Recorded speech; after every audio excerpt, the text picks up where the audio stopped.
Thank you. It's 7 o'clock on October 12th. This is the regular meeting of the Mansfield Town Council, and I am now calling the meeting to order. Before we go any further, it is with great sadness that I need to announce that we have a vacancy on the Town Council. David Freudman died about a week ago of a recently discovered cancer. He was extremely valiant to the end. He stayed active as a Republican, as a candidate, and as a member of the council as long as he was physically able. And it was one of the things that actually kept him going. David has been part of town government for many, many years. He and a number of his friends that we used to call Betty's Buddies were advocates for the public interest for many, many years, spoke many times before the council advocating for his ideology and positions on very specific things. We came to know him very well, and then he was appointed for 1 year to serve on the council to fill a vacancy, and then ran for 2 terms successfully. David always took a very active part in our meetings. He felt it necessary to express his opinion on every single topic. He was often better informed than most of us. Most of the time, I disagreed with him, and we had some pretty significant disagreements in public. However, I must say that I'm very sad to announce his passing. The flavor he lent to our discussions and to the town council meetings and to other committees that he served on was truly special and will be really missed. What I would like to do is to ask somebody to move to add an item to the agenda. We have a resolution honoring him, which, by the way, I shared with his family before his passing. I had hoped that he would be able to understand the regard we held him in, but I don't think he was able to hear what we had said about him, and I'm sorry about that, because I really wished he would know that he had been valued and appreciated and heard. In any case, I would like somebody to move to add to the agenda the adoption of a resolution in David's honor. Would somebody move? Ron, would you? Yes, I move to add to the agenda a resolution in honor of the life and service of David Freudman. I'd like to second that. Seconded by Al Fertoni. Would you like to add to your motion a place on the agenda for it to be? We were kind of changing our agenda to accommodate our visitors. So I would like to put it on, if we could, after the opportunity of the public to address the council. Could we put it a little later in the agenda? That's fine. How about before the consent agenda? Yes, that's fine. Before the consent agenda. Okay. So is there any objection to adding this item to our agenda? Hearing none, we will adopt this resolution. Sarah Ann, the other thing before we do the roll call is Mr. Osberger is recovering from very serious back surgery, and so he called earlier today to say he would not be able to make it. So we have a reduced council. Sarah Ann, would you please call the roll? Yes, Berthelot. Here. Bruder. Here. Fertoni. Here. Kotchenberger. I don't see Peter, right? I don't either. Okay. Moran. Here. Shurin. Here. Shaken. Here. Thank you. All right, the second request for a change in the agenda is the first item of new business is the new school construction update and transition plan. Ms. Lyman has a family obligation that requires her to be out of here by 8, and so I would like a motion to move that item of the agenda to following the opportunity for the public to address the council. Would somebody make that motion, please? Ms. Berthelot? Do you want to say the motion, or do you want to just, you're muted.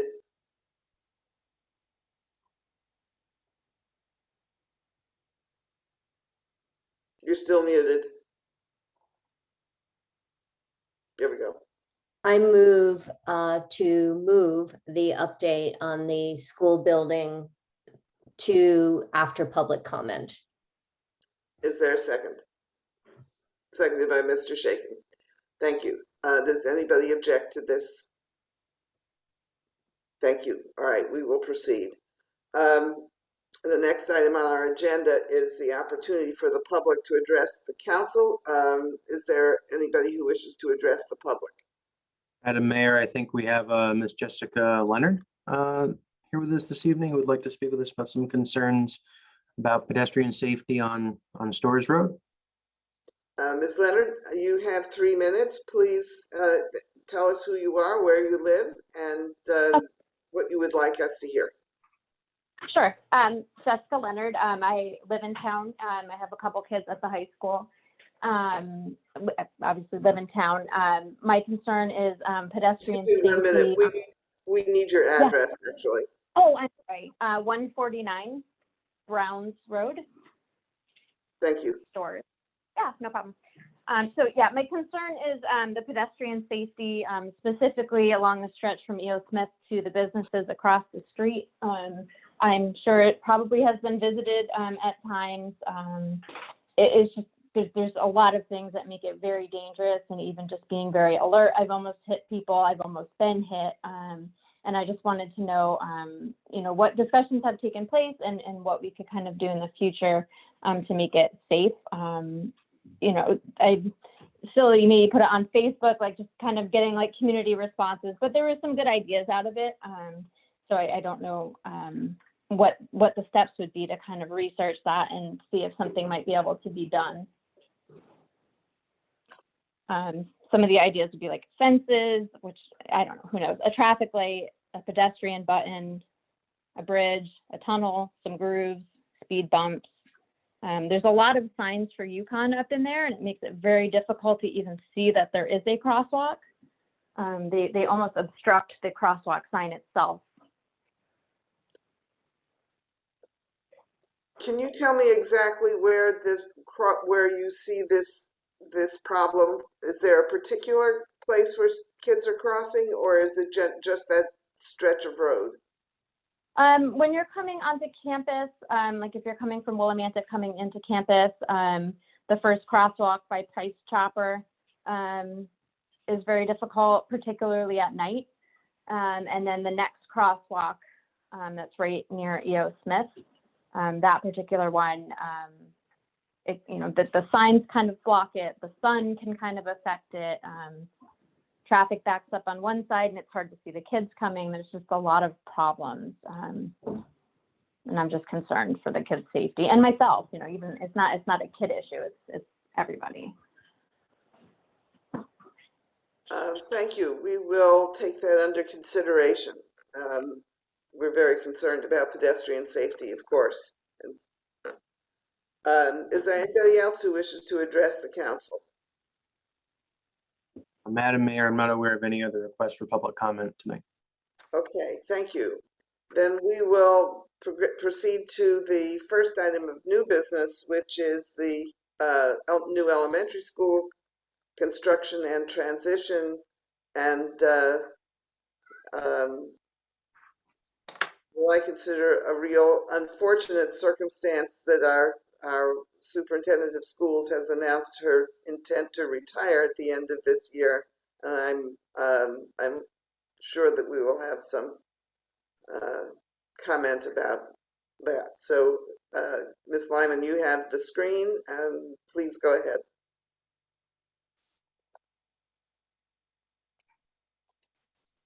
Thank you very much. And I appreciate both your words and the opportunity to share this with you a little bit earlier on the agenda. Manager Aylesworth asked me if I would be able to give an update around topics that are important to us right now, including the transition. And I wanted to start that presentation this evening by letting you know, as we have from the beginning of our work is thinking about our school facilities, letting you know that all of the work that we do really stems from what we consider to be our core work. And that is our mission for our public schools and having a clear strategic plan for where our schools are headed and what we hope to achieve. We first wrote a mission and a set of core beliefs as well as a set of goals as part of a strategic plan 6 years ago. Typically, these are good for about 5 years, and then they start to become a little stale and dated, frankly. And so last school year, the Board of Ed, working alongside our administrators, undertook the task of revising our strategic plan, which began with looking at our mission statement. And you see here a slightly reworked mission statement of the Mansfield Public Schools, prominently displayed underneath the graphic of our portrait of the graduate, which in and of itself is another part of our vision of learning for our children. And you'll see on that portrait of the graduate 5 important skills, all beginning with the letter C. Our students know this as our 5 C's. These are skills that we seek to not just teach, but ensure students achieve some level of mastery of during their time with us, and they're integrated across the curriculum. But the other important element of our strategic plan is really working from our core beliefs. And so we went through quite a process of looking at the core beliefs we had identified 6 years ago and refining them. We've refined them to the point where we now say we don't need another set of goals. These are our goals. It is our mission as the Mansfield Public Schools to ensure that we live our core beliefs and that all children feel these core beliefs, as well as their families and staff, frankly, as they go through our schools. And I'll come back to these in a moment, but you can see here that each of our core beliefs begins with a nice short phrase that reminds us of what that belief is all about. Well, if these are going to essentially drive our work, and we didn't want them to end up as individual goals, we had to think about the intersection of these core beliefs with each other and the strategies, frankly, that we would use to ensure these core beliefs really were lived in our schools. And to that end, we identified 3 key drivers, or you might call them strategies, to ensure that all students experience deep learning, to ensure that all of our staff know students, and to ensure that we are supporting the whole child. And so we've written our new strategic plan around these 3 key drivers. As I've said, these drivers flow from our core beliefs and allow us, we believe, to help us ensure that those core beliefs are lived and felt by all. For each of the key drivers, we then have identified some actions, and these are the actions for supporting the whole child. Each of those little icons after each action relates back to those core beliefs, so that, again, we're ensuring that we really are working actively to live our core beliefs. And along with actions, we've also identified some indicators. How will we know that our actions are having an effect?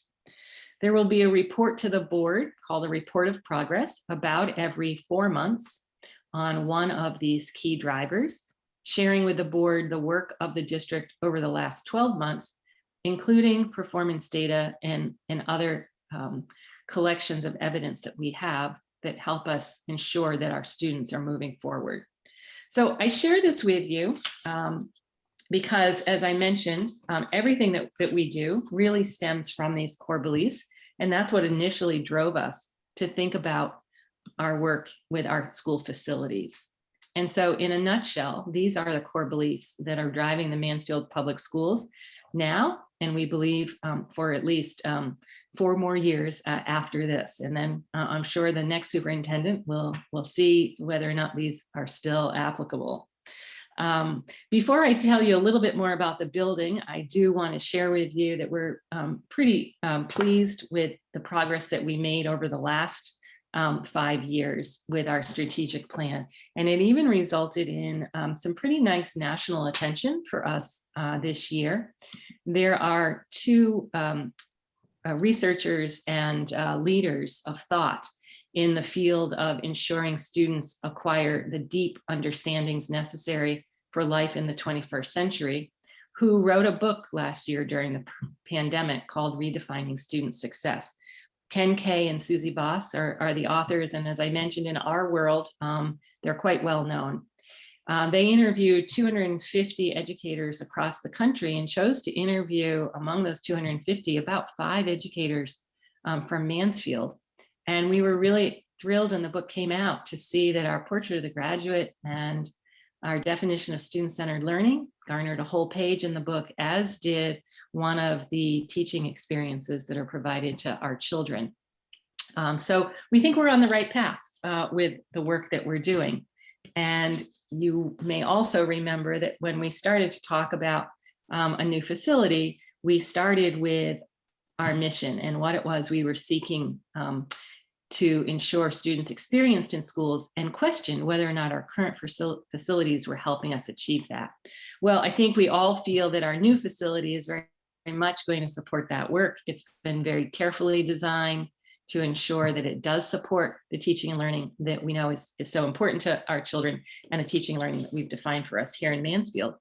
So I'm sure you've seen this before. This is an artist rendering of the front of our new elementary school. And I'm really happy to report that this and the next few pictures I'm going to share with you, these pictures are from today, so that you can see the progress that's being made. I have to say the school building committee has been hard at work for over 3 years on this project. They have devoted countless hours to everything from the design to the selection of the architects and the owner's rep and the construction firm, to now monitoring every element of this process. It's fascinating to me. Every 2 weeks, the principals from Newfield Construction, our construction company, Colliers International, our owner's rep, and TSKP Studios, our architects, meet together with staff from our schools, myself and Lauren Rodriguez, and members of the school building committee as well. And we have learned so much about this process of construction and the constant interplay between the architects and the construction company to ensure that this building is being built to the right specifications. We also hear in these meetings every 2 weeks what road bumps they're encountering and whether or not there's anything standing in the way from meeting our target completion date. The biggest concern to date has been in digging around this site that we have found some organic materials that could possibly create a less than stable foundation for literally the concrete foundation. And there have been a couple of times when we've had to do some additional excavation to get rid of the organic material. Most of what we're finding seems to be truly of an organic nature, old tree stumps and other sorts of organic waste. But to ensure that it does not have a negative impact upon the foundation, every time it's found, there's an amount of testing that's done. We follow the line of the material to make sure that we've removed it all. At least once so far, that's actually required us to remove some of the poured foundation and re-pour it. And I understand in today's meeting, I was not able to be there because it was our professional development day, but I understand that they found a little more organic material that's being tested now.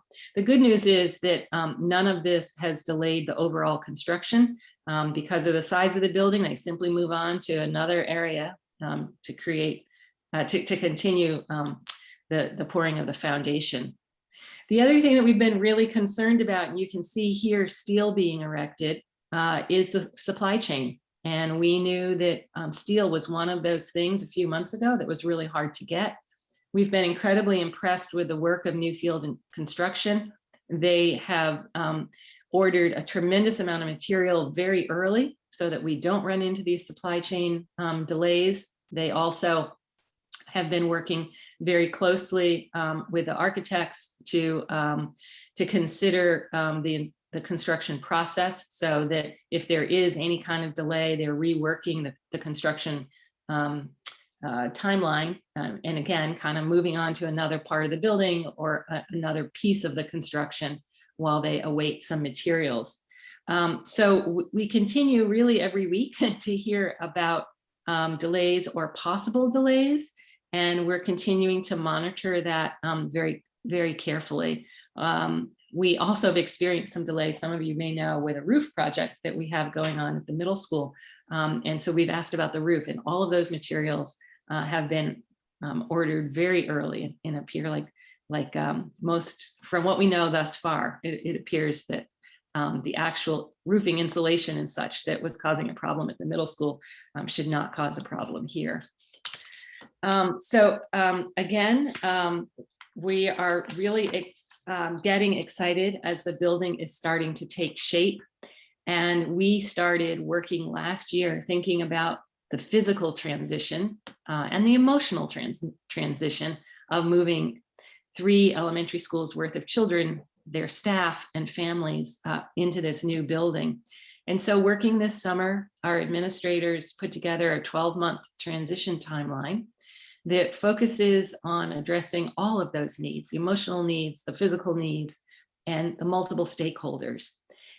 You probably are also aware that in September, we named Lauren Rodriguez as the principal of the new elementary school, and she has already started her meetings with faculty and staff to begin that process of merging together the 3 elementary schools into one. And everything that we're doing this year, including today's professional development experience, we are finding ways to bring staff together. And actually the reaction from staff has been one of both appreciation and excitement about what's to come. So we have the principal named. We have a pretty good idea of our staffing plan based on what we did pre-referendum. We're working very hard to make sure that our curriculum and instructional practices are well aligned. Certainly our strategic plan in the past has helped us build coherence across the district, but we're making sure that that's really strong as we move into the new building. And we're thinking about ways to bring our students together to give them some shared experiences this year before they are all together. One of the things that is also happening is that we are planning a beam signing. It's a bit of a ceremonious experience. It will likely happen sometime in late November or December. All the children will come to the site. They'll have a chance to put their John Hancock, as it is, on a beam that will actually be erected in the building. And so they'll be able for years to tell their families, their children, their grandchildren that their name is actually included within the building itself. We also have started to have some conversations with the local PTOs. They've even initiated much of this on their own. We will continue to find ways to bring families together. COVID certainly has made some of this a little more challenging, but we think there are some ways that we can work around that so that our families know each other as well before they move into the new school. And really exciting, we've looked at our curriculum and we had added through our enrichment teachers and an outside support person to do a fair amount of instruction this year with our elementary science classes on what net zero energy means and how the building design supports that. And we expect, because this is the first public school in Connecticut to be net zero, we expect that we're going to have a lot of visitors once this building opens. And so we have decided who better than to share this school and to tour visitors around than our students. And so we are starting a program later this spring to train our students to be the student ambassadors, to make sure they're knowledgeable enough about the building and understand how it operates to be able to share that with the visitors who come to the building. And the last thing I will mention that is also figures into this transition as Mayor Moran mentioned is my own transition. And so after 38 years in public education, what will have been 7 years in Mansfield, it feels like this is the right time for me also to transition. And so last week I announced that at the end of this school year in June, I will be retiring from the public sector and also transitioning on to some other things. But it's lots of time between now and then, and lots of opportunity to make sure that the district is left ready for all that is before it. So I will stop there. And happy to take any questions if there are any. Let's start. Questions? Ms. Berthelot.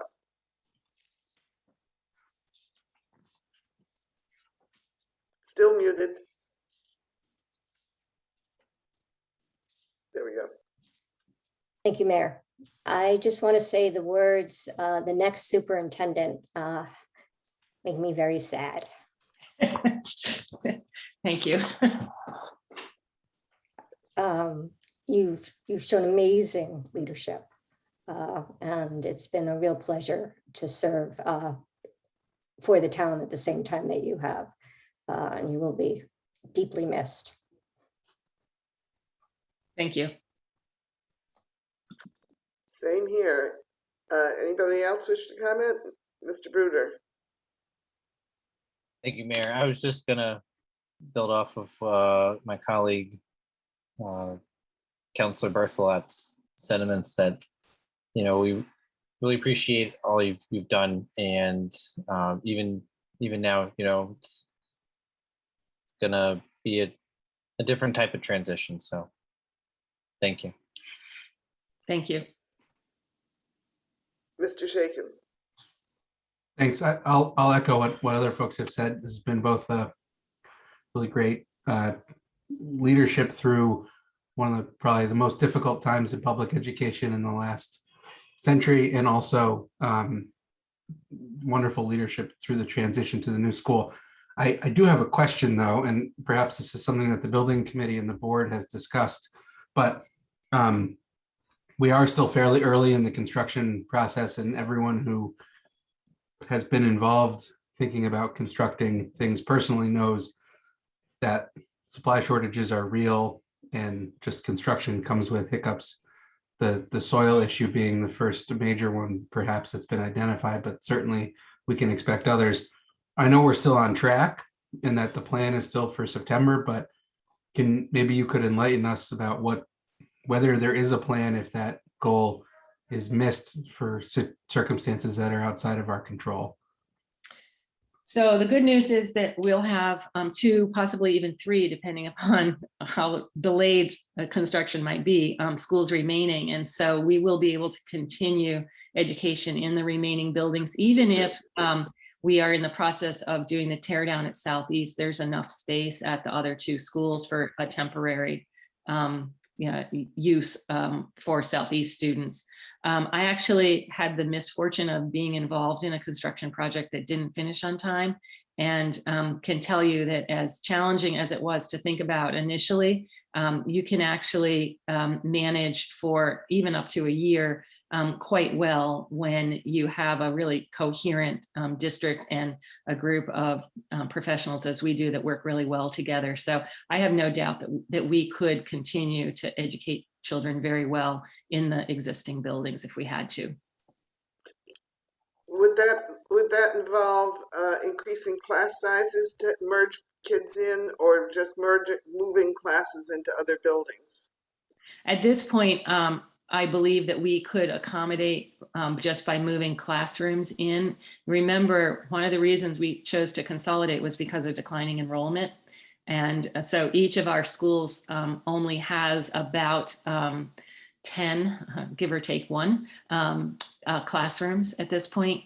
And, you might have to do something like, music on a cart, that sort of thing, where you share a space with somebody. But I do think, splitting even that many classrooms across 2 schools, that would be pretty easy to do.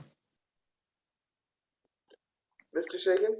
So not to belabor the point again, because I think you're still feeling very on track for a September opening of the new school, but would the plan be to proceed that way for an entire school year, or to proceed that way for a period of time until the facility would be ready? Likely the Okay. latter. And again, it depends on the timing and the reason for the delay. The other thing you should know is that every 2 weeks, the question is asked, is there anything in the critical path that we should be concerned about? And is the project still on schedule? And so we have lots of lead time. Even if there's a suspicion that something might hold us back, we will have lots of lead time to plan this. Great, thank you. Other questions from council members? I will add that reading these materials and being part of the school building committee and watching the Board of Education as I have over the last several years, I was always very proud of our schools. I thought we were just terrific, but I didn't realize how much more terrific we could be. And there have been some really dramatic changes, I believe, in the way the teaching has occurred even before COVID. I mean, clearly, I've been quoting Kelly to other people when I say, you know, that our teachers had to learn a whole new system of teaching in a period of 2 weeks, overturning 400 years of educational practice. So that clearly has changed, but I think also the degree of intelligence that goes into planning goals and implementation and instruction and evaluation and all of the parts of this program that you've laid out for us is really impressive. Those of us who don't participate in these discussions on a regular basis are always really impressed to see how thoughtful, how philosophical, and how competent our school staff are and have been, and under your leadership, how truly creative and wonderful our schools have been. I don't think that the new school would have been the same under prior administrations. I think you have brought a level of creativity and modernization and engagement to the schools and the community that just wasn't here before. And you certainly are going to be missed, Kelly. It's hard to imagine. Can you tell us something about succession planning? I can. Kathy Ward is on as well. I don't know, Kathy, would you like to take that question, or do you want me to keep going? All right, so as difficult as this is to see Kelly going into retirement from our school district, I just have to say that I know what she's going to do in the future is going to impact so many other students' lives and bring all of the absolutely wonderful, innovative educational reforms and ideas forward. I was upset about her leaving, but I'm thrilled about the fact that she's going to impact so many others when she does leave. So that being said, we have put out an RFP for search committees to interview search committees to find a new superintendent. And we're hoping to start that process the end of this month. So do you have rules about internal candidates? I'm sorry? Do you have rules about internal candidates? Or I think, Kelly, correct me, I haven't done this, so I think we have to talk to the search firms about what their process is for external and internal candidates. Typically, internal candidates follow a similar process to external candidates, unless you were choosing to make an appointment rather than do a search. Right. And certainly that's the way the town manager search went. Even though we had strong internal candidates, we did a national search. Right. And we hired Matt Hart after a national search when he proved to be better. And our subsequent searches included and or did not include, depending on the search, an internal candidate. The one other thing I will mention, and this kind of is like, leadership theory, but, really effective leaders think about succession all along. And so as you're building coherence, you're always thinking about the systems that will continue regardless of who the leader is. And so I think you'll see, and you mentioned some of this, Tony, that, all of our systems are working towards the same outcome. And it would be challenging, I think, for any leader in the system that we've developed to walk away and expect the system to fall apart, because there are too many pieces of it that are holding each other up.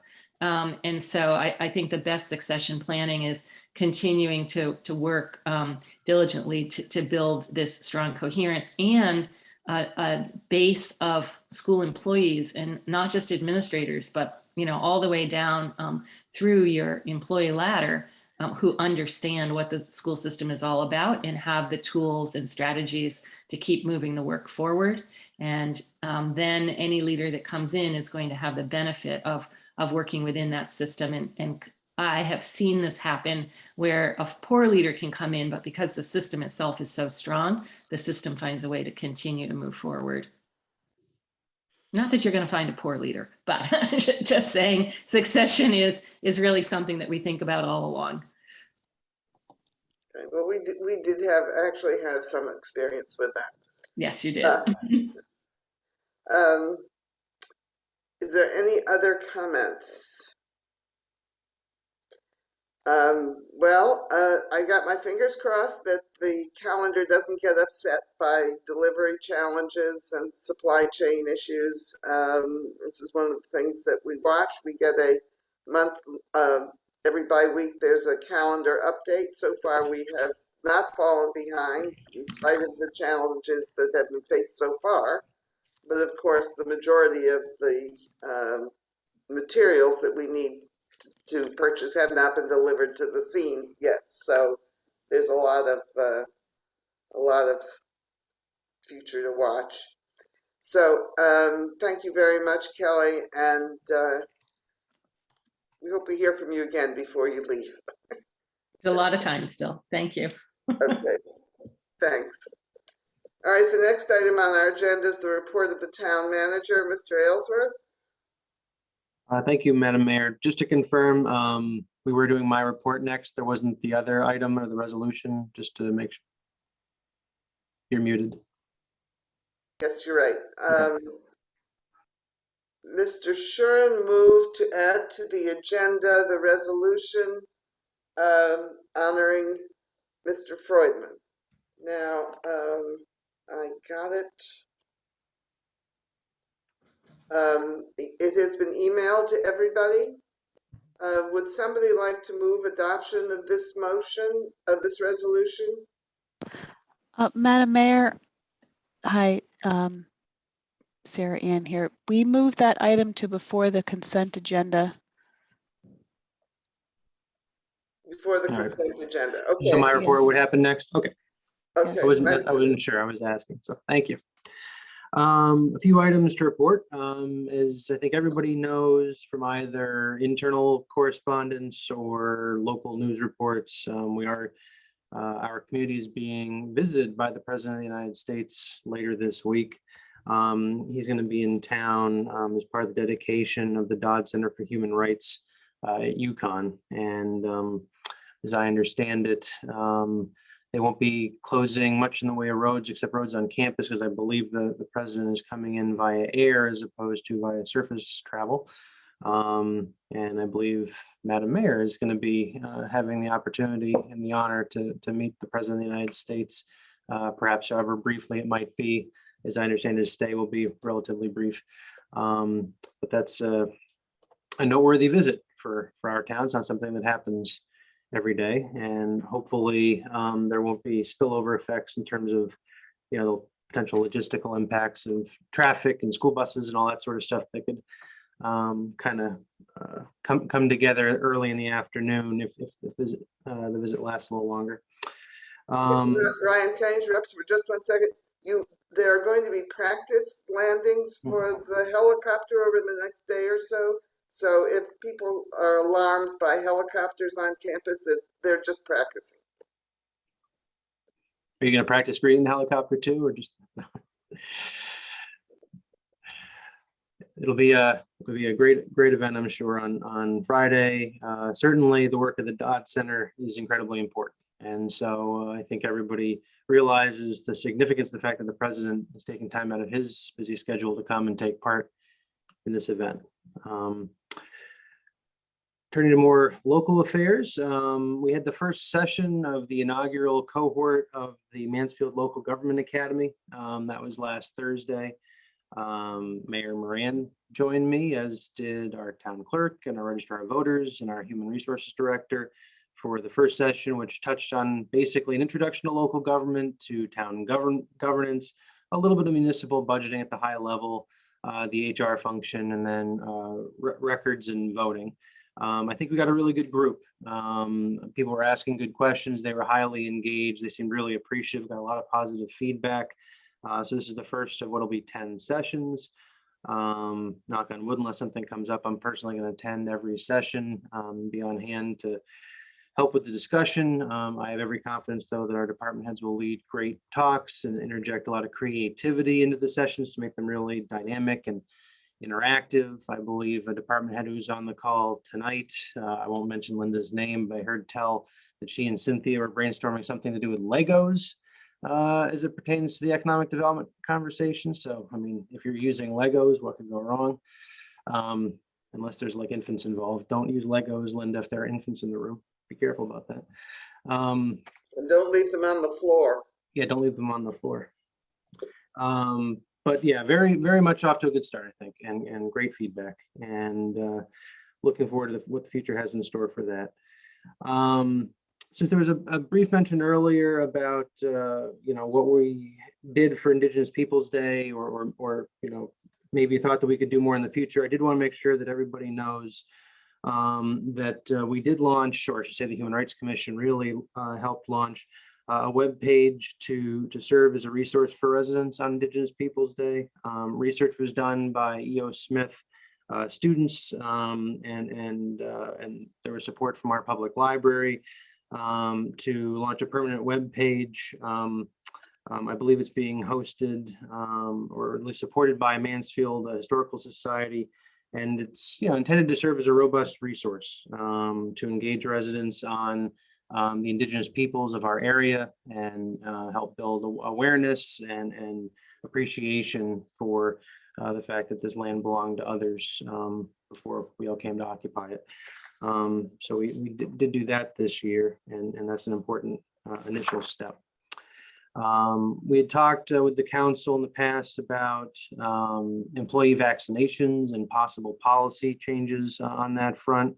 And I wanted to let everyone know that we did launch our census. We put out a memo asking all employees to provide documentation and let us know what their current vaccination status is for, sort of granular level reasons, details I won't necessarily get into. We've opted to request that information be provided in hard copy to basically protect everybody's privacy and avoid any digital security concerns that would be involved with people emailing such information, because long story short, working with IT, there just wasn't a good way to do that to make sure that it was safe and secure. So we're kind of going the low tech route and having people either physically deliver the information and the documentation to Holly Schaefer, our HR director, or providing the requested documents in one of 5 secure lock boxes that the town has installed in various locations that are convenient for employees to get to. Those lock boxes will only be able to be opened by our HR director, so they will be secure as well, and they'll be kept indoors until they're physically transported to Holly to retrieve the contents on a periodic basis. And employees have until October 22nd, so 10 days from now, to provide us with that information, and then we'll have a baseline. We'll know, we've been speculating for a while about how high our levels of vaccination are in our employee population, and now we'll be able to have some empirical evidence to either support or refute what our assumptions have been. We have an upcoming meeting. Will be our second meeting of the recently formed ad hoc town and Yukon working group that's working on a shared development framework for the town of Mansfield, but with a specific focus on stores area, and not just the Four Corners, though. I want to be clear, we're talking much broader than just the Four Corners, although the Four Corners is what maybe brought us together to start a conversation. And so that'll be this Thursday, and it's still very early on in terms of kind of finding our way through this process. We're still, I think at this meeting, going to be focusing on aspirational goals, identifying areas of shared interest. So kind of that higher policy level area, if you will, before we start to transition in future weeks to maybe a little bit more of a focus on project scale and property scale level possibilities. Let's see. Just a quick update on the conversations we've been having since the last council meeting relative to Afghan refugee resettlement. The mayor and I participated in an evening call, I believe it was last week, with some representatives from Yukon to have additional conversation and talk about what each of us might be able to do in furtherance of this shared goal of helping Afghan refugees find refuge in our community. And one of the concrete steps we've taken is we've opened up lines of communication with the Oaks on the Square to see to what extent there might be housing available in our downtown area, obviously adjusted to below market rates with a particular focus on housing of 3 bedrooms to accommodate families. And our partners at Quiet Corner Refugee Resettlement are in the process of furnishing us information so that we can follow up with the Oaks to give them a better sense of how many individuals or how many families we might be talking about and what their overall housing budgets may be. But we continue to have these conversations. It was very clear based on the conversation we had or discussions we had with the council at the last meeting that this is a priority of the council, and by extension, it's obviously a priority of mine. And so we're working to find our way through that, albeit a space that we as municipal officials don't necessarily find ourselves working in an awful lot, but we have some institutional knowledge and familiarity with these processes in our human services department. And Pat Schneider, our director of human services, will ultimately be serving as the primary staff liaison on this as it starts to take shape. A couple more updates. Wanted to make sure that the council was aware. Last Thursday, I believe it was, the consultant that the Mansfield Downtown Partnership retained to help develop a strategic plan for the downtown. They presented Thursday evening what amounts to the findings of phase 1 of that project. This was their sort of research findings of establishing, the baseline of current conditions, current needs of the downtown area. And there's an opportunity, if you didn't take part in that meeting, the video is made available online. You can watch it. And then there's a survey that you can also complete to help provide public comment and feedback and guidance to the consultant, to the partnership, as it continues to move forward with the next steps of the process, which will ultimately, be where I think a lot of the innovative ideas come out in terms of identifying solutions to some of the challenges that the downtown presents. So really strongly encourage each of you to take the time to do that. Veterans Day is not too far around the corner, and the Senior Center wants to make sure people are aware that they're gearing up for their annual Veterans Day tribute and luncheon. I know I'll be taking part. I think Mayor Moraine will be taking part as well. I'm sure they'd love to have other members of the council take part if you're able, but that's being held Friday, November 5th. And local businesses, just as I believe they have in other years, very generously this year donated a combined $1,400 or so to help support that event. and provide meals free of charge to Mansfield veterans and their spouses. So very much looking forward to being part of that. With the pandemic, being such as it is, that will be offered in a drive-through meals program just to keep everybody safe again this year. But that's an important annual tradition, and I look forward to playing a small role in it. Halloween's also around the corner, and we have a couple events so we'll make sure the public's aware of. In addition to trick-or-treating in the downtown stores area in the evening, from 5 to 6:30 p.m. there will be a trunk or treat event at the community center in conjunction with all the other Halloween activities that are taking part. And residents have an opportunity, and businesses have an opportunity, I should say, to sponsor a truck for the trick or treat event. And we hope people will take part in that. And the rain date for that is Halloween itself, from 2 to 3:30 p.m. But this the event, if the weather holds, is planned for October 30th, the day before Halloween. Quick shout out on our town clerk's behalf. Residents can apply for absentee election ballots for the November 2nd election that's coming up. And it's been relatively quiet and harmonious on the law enforcement front. I was talking with Sergeant King today, because as you'll all have noted, he hasn't offered a ton to these reports in recent weeks, and that's all for a good reason. There hasn't been an awful lot of concern to report. He did tell me that they're being called upon for law enforcement action to roughly one party a week, one weekend party a week, which is certainly within the bounds of normal for a university town. And the rest you can read about in my written report. Happy to field any questions. Mr. Sharon. I just wonder, have we had any yet specific inquiries about Afghan refugees? Anyone? I don't believe so. I think we thought there was a family in need in a more time-sensitive sense, but I think we found out that we got some faulty information, and so we're not there yet. I think what I've learned is that the whole process is extraordinarily bureaucratic, and the bureaucracy starts at the federal level, and that people are being moved not just willy-nilly into communities, but through agencies. We are now in touch with the two primary agencies that will be responsible for resettling people, and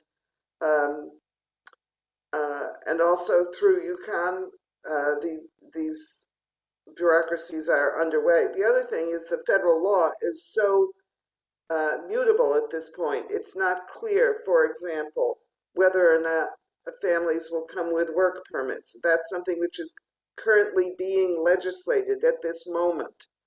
Also, what kinds of financial support will come, whether or not there will be preferences for settling families in groups or as individuals. Is a whole set of rules and regulations that we are not yet aware of, and that are being created as we speak.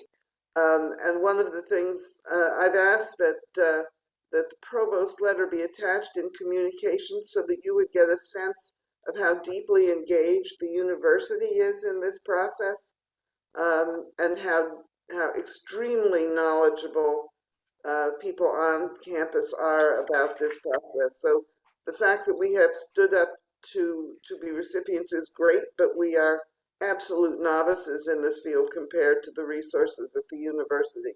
So we will be, doing what we can, working through the bureaucracies, the resettling agencies, and so on, to figure this out. But at least everybody knows we are willing to try. That's, at the moment, that's the best we can do. Ryan? Yeah, I don't want to put him on the spot, but just because Glenn Matoma is on this meeting to provide a little bit of an update on the Mural project in a bit, and has been engaged in the Afghan refugee resettlement discussions. Glenn, I don't know if there's anything you want to offer to that particular topic. you have put me on the spot. I don't have anything to offer at this particular point. I think the mayor's right. This is a rapidly developing situation, both in terms of the policy as well as the actual arrival of families. My sense is from the folks at IRIS, who are the kind of major statewide resettlement agency, that they are working with a broad range of partners in a way that's stretching their capacity. I think they hoped to have the capacity to resettle more than they've resettled over the past 6 or 8 years, which, as we all know, that's an ambition that leads with the heart and maybe not necessarily with existing infrastructure. So I think our stance of being prepared and willing to help is one that they're happy to see. Let me also add one thing. What we know for sure is that these families are coming without anything, and they will need material goods and they will need money. They're going to need money for legal support. They're going to need material goods for housing, for beds, sheets, clothes to send the kids to school, the whole works. And one of the things that I have been thinking about is that the most immediate help that the town of Mansfield might be able to provide is to make public this need and to urge members of our community to make donations of tangible goods and money to appropriate places. So I know Wayne takes furniture and all sorts of other things and is very active in resettlement. And I think we could also ask people to contribute to the Neighbors Fund in Willimantic, which provides support to immigrants, particularly legal support. But I think this is a time where if you want to step up, the way to do it is providing support to existing agencies. And it might be something we do in a more formal way as a council. Mr. Shakin? Thanks. Unrelated to this, a question for Ryan. Just wondering if you would be able to address some of the concerns that Ms. Leonard raised earlier about pedestrian safety on 195 and talk about whether, to your knowledge, there have been any conversations with the state about that particular area and whether there's the ability to do more to enhance pedestrian safety there. Thanks, Mr. Shakin. Couple things on that front. One of the first things I asked when this came up was if staff could, just to kind of provide some context and a sense of, what the accident history for that part of town has been, to establish a baseline, as it were. And I know that, near misses, of course, don't show up in an accident, log or call for service log and dispatch records. But it is somewhat encouraging to see that there's only been one motor vehicle and pedestrian collision, at least that shows up in our data search in the last 5 or 10 years. I think it was actually 7 or 8 years ago, and it happened on Dog Lane. So while there very well could be concerns worth addressing, fortunately does not appear to be a hotbed for accident activity and accidents in the last 7 or more years. I did talk with our DPW director. I've started to talk with our resident trooper supervisor. I want to understand the back history, what conversations have happened with DOT in the past. My understanding is that DOT has not been particularly supportive for various reasons about additional lighting or signalization necessarily, the crosswalks in question. And so that's something I think, as we look for, I'll call it cost effective, but cost effective in the sense that not excessive costs that can bring about the desired improvements.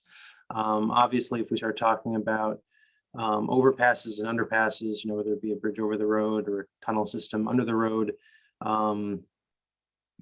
we start ratcheting things up in a very complex and cost-intensive way from a engineering standpoint and ADA compliance standpoint and everything else. And so I don't believe I'd asked DPW, I'd asked our DPW director to re-engage DOT last week when this concern was originally raised. And I don't know, since our DPW director was out today, I haven't had a chance to talk. I don't know if he was able to get any sort of late breaking feedback, but it is being explored. I can promise you that. Ms. Berthelot? You're muted. Thank you. I want to echo Ms. Leonard's concerns that part of the reason that's such a bizarre area is that there are different crosswalks that some of them have a light, some of them don't. And also on campus, the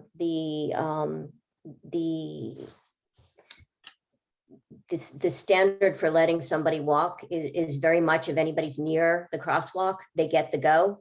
And where that's not the same necessarily on 195. So, and plus we have very young students from EO crossing right there. And it does seem, it may be that we financially can't do something fancy, but we really should think, even though there hasn't been an accident there, it does seem like it's an accident waiting to happen. Part of it is just there is so much signage all of a sudden. And truly, at particular times of day when the light is funny, it's a confusing area for folks. So it might be a low budget fix. I mean, it might be removing some of the crossroad walks so that folks are forced to go over to where there is actually a light. I don't know. I'm not saying that that's the answer, but I just want to echo that. I want Ms. Leonard to hear that she's been heard and that's a real issue. I just want to comment that as of October 1st, there's a new state law that if you are standing on a sidewalk at the head of at a crosswalk, the traffic is supposed to stop. We don't have to wait for somebody to step into the crosswalk any longer. That's actually a pedestrian safety change that was adopted last year. I don't know whether residents or drivers are aware of that.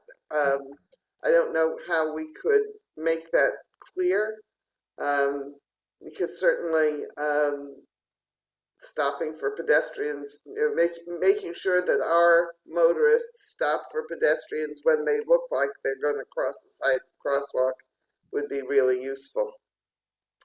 I also want to just take a moment to connect another couple dots, because we'll be talking about this with the council in the near future, and that is, as folks will recall, you all received your collective mailboxes. I think it was back in, I can't remember if it was July or August. I want to say August, but in any case, a resident with some concerns about pedestrian safety and travel speeds, et cetera, on some of our narrower country roads, expressed some, again, concerns about that and wanted to know if we could have some dialogue about ways we might be able to improve that. And while, on the one hand, travel speeds and pedestrian safety on a road like Chaffeeville Road might seem entirely unrelated to what we're talking about here in the downtown area.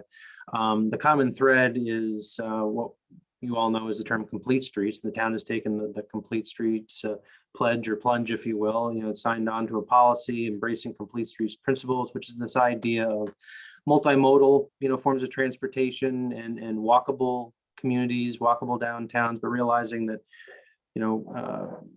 cars and trucks, automobiles are not the only way to get around, and we want to promote multimodal means of transportation and do that in a safe way, whether that's, bike lanes and pedestrian lanes, et cetera. And so we started off with a conversation with, I started off with a conversation with our folks in DPW about organizing a community forum, specifically to gather some information, some feedback on country roads. But I think as we've talked about it more, and then as concerns like this are raised, it really seems to me to be bringing us back to the town might have, through no fault of anybody, almost gotten away a little bit from some of its commitment to complete streets. And we want to bring that back to the forefront and make sure that that is embedded in our policy and our planning, our roadway planning projects in the future.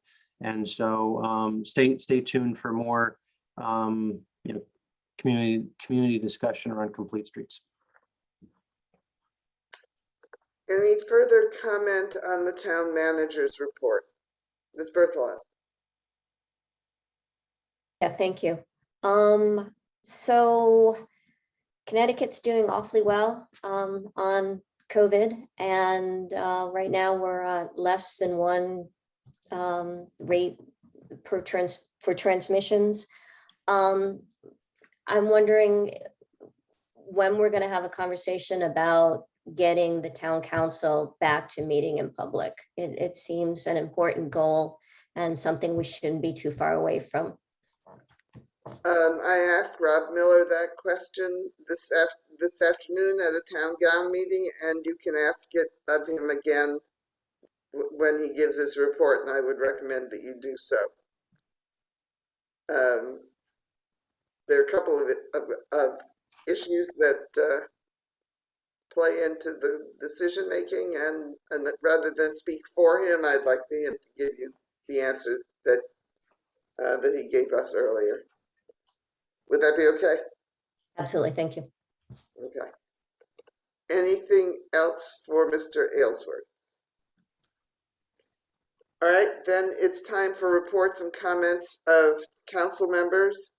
I spent, I went to the library to find the painting yesterday, and fortunately Mr. Aylesworth was there as well, because I thought it was at the library and it said it was at the playground. I couldn't find anybody, that he was there, and I ended up painting a swath of yellow on a piece that's going to be cut up as part of the mural. So that was the community paint day. Quite a bit of work got done, but there's obviously a great deal to be done. I've seen the image of the completed, what the mural will look like. It's going to be really pretty impressive. There will be a painting day tomorrow on campus, and they're hoping to get a lot of work done because there will be hopefully more people. I've suggested to the artist that if she needs more help, we might have a second community paint day. But she was very lucky. The weather was perfect yesterday. But in any case, they are still fundraising, and Glenn will speak more about this later on. But it was a very nice thing to do, and I really appreciated the opportunity. It's obviously been a very busy period. The discussions around Afghan refugees you've heard about, they've been ongoing, and as I said earlier, the collaboration with the university and with the state agencies has been extremely interesting, and I really do hope we can do something significant. In addition, I will be, as you know, welcoming the president to town. This is one of the things that Paul Shapiro would have done, and when he accompanied the girls basketball team to the White House and shook hands with President Obama, I know it was a highlight of his mayoral term of office. So I hope to have the same kind of experience. What else? All of this, of course, has been tempered by the sadness of David's passing, and I have been in communication with his family over the last week. So, and I have received some thanks from members of the Republican Town Committee for our resolution and for the concern that the council expressed regarding David's health and his loss. I know there are other things I've done, but at the moment, it's all a blur, so I'm having trouble remembering everything. I did miss the Street Sense presentation, but I do hope that people will pay attention to that, because it has a lot to do with what happens with the downtown as we go forward. I'll leave it there. Is there any other council member who has a report? Mr. Shakin. Thanks, Mayor. I'm glad you were able to paint some yellow. We just missed each other at the community paint day yesterday. I will only add a thank you to the Downtown Partnership and the many volunteers for another successful Celebrate Mansfield Festival, which was attended by many of us. and many others in the community. And we wish it great success in the future. Just add my one voice of advocacy to bring back the parade and the marching bands. But it was great to see everyone there. And that concludes my report for today. Any other comments? All right, then we will move. Do we do the resolution before the consent agenda or after it? Before, Mayor. Okay, the next item on our agenda is the resolution. Mr. Shuren, would you move the resolution? Yes, I will move the resolution. I will read the resolution. Town of Mansfield resolution in honor of the life and service of David Freudman. Whereas Mr. David Freudman served the town of Mansfield for several decades as an engaged and outspoken citizen, leading figure in his political party, and for 5 years as a member of the Mansfield Town Council.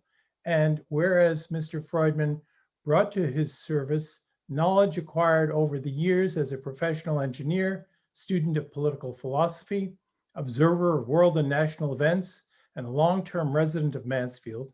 And whereas Mr. Freudman forthrightly and courageously expressed views that he often knew were not held by a majority of his colleagues, but he believed needed to be heard. And whereas Mr. Freudman's continuing service on the council during the last months of his severe illness aroused deep admiration and was an inspiration to us all. Now, therefore, be it resolved that the Mansfield Town Council speaks for the entire community in expressing its deep sadness at Mr. Freudman's passing, equally deep gratitude for his many years of service to our community, and appreciation that we had the opportunity to know and work with this exceptional public servant. Is there a second to that resolution, to that motion? Mr. Fratoni seconds. Discussion. First of all, I'd like to thank Ron Shuren for writing the resolution. Thank you. Okay, commentary. Ms. Berthelot.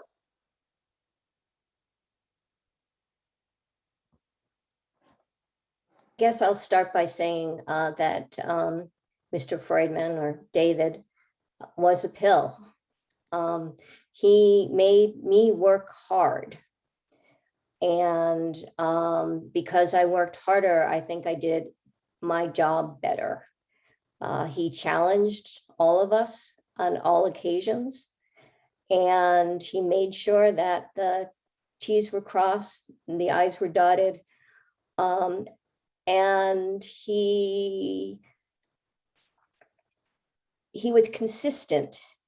And because of that consistency, I think forever, as I go forward, as I think about policies, I will run them through my David filter, and that will help me do better, to make sure to think outside of my own box. And because of that, I will do a better job. So I want to thank David for all of his hard work, and for making me a better person. Thank you. Anybody else like to comment on the resolution? Mr. Fratoni, Yeah, I would. I'd like to speak. Thank you. Ron, thank you very much. That was very well written. When I read the draft, I was very, very moved by it. Thank you. Yeah, David was passionate. He certainly took a lot of pride in what he did. He took tremendous interest in town matters, as everybody knows. He was always engaged in what's happening in Mansfield. I will say on a personal note that what you all saw in town council meetings was a passionate David. I had several conversations with him away from town council where we just talk, and not council stuff, just talk. And he knows I'm an accountant, so he talked to me about doing his taxes, and that's a side of David that maybe not everybody saw. Now, having said that, though, I do get that David's opinions were not always shared by all, that, there were disagreements. And I will confess that from time to time, even I disagreed with David. But the one thing I got to understand is that his passion was because he really thought this was, in his mind, the best thing for Mansfield. Now, whether we agreed with him all the time or not is another discussion, but I think that he was well intended. And like Councilor Berthelot brought out, I think he did bring out the best in a lot of us. And I just want to, as David would say, and I'll tip my hat to him, this is my minority report. Thank you. Hardly a minority under these circumstances. Mr. Aylesworth. I just want to take a moment to say that while every member of the council has been incredibly gracious and welcoming to me in the time that I've been here, I do want to say that in the early days, actually even before I officially arrived in town, as you'll all recall, for a variety of scheduling and travel reasons, et cetera, and sort of interstate quarantine and everything, the first week or so I was working remotely, and so my first conversation with David was by phone from my working basement in my old house at that time, and had a great conversation with David, and kind of echoing some of what Mr. Bertoni just said, got a little bit of a sense of David the person and not the member of the town council.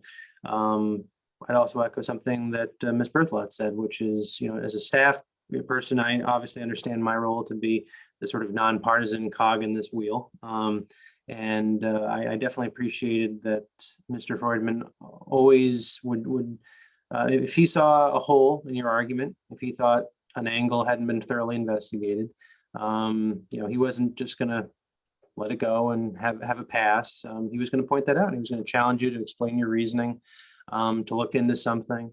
And always appreciated that he came into the discussion with doing a lot of legwork and a lot of research and background on something. And so I just appreciate the role that he played in helping to welcome me into this town. Mr. Shaken, did I see your hand up?